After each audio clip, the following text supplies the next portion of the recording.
दिनांक 19 ऑगस्ट 2024 शिवसेना उद्धव बाळासाहेब ठाकरे पक्षप्रणित महाराष्ट्र कामगार सेना व बीडी कामगार सेनेच्या वतीने मुंबई येथील मातोश्री बंगल्यात पक्षप्रमुख उद्धव ठाकरे यांना राखी बांधून रक्षाबंधन कार्यक्रम संपन्न झाला।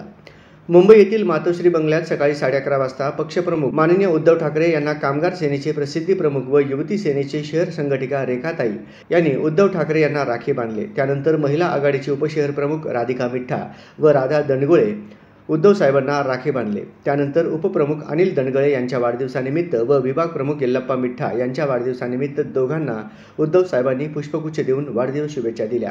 त्यानंतर कामगार सेनेचे प्रदेशाध्यक्ष व सोलापूर शिवसेना महानगर प्रमुख विष्णू कारंपुरी महाराजांनी उद्धव साहेबांबरोबर सोलापुरातील राजकीय घडामोडीबाबत आणि येणाऱ्या विधानसभा निवडणुकांसंदर्भात माहिती दिली।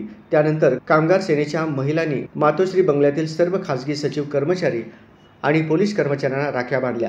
विष्णू कारंपुरी महाराजांच्या नेतृत्वाखाली झालेल्या रक्षाबंधन कार्यक्रम यावेळी अनिल दंडगुळे, रेखा अडकी, श्रीधर अडकी, येल्लप्पा मिठ्ठा, राधा दंडगुळे, राधिका मिठ्ठा, प्रीती अडकी त्याचबरोबर परभणी, पुणे, अमरावती येथील शिवसेनेच्या महिला आघाडीच्या पदाधिकारी उपस्थित होत्या।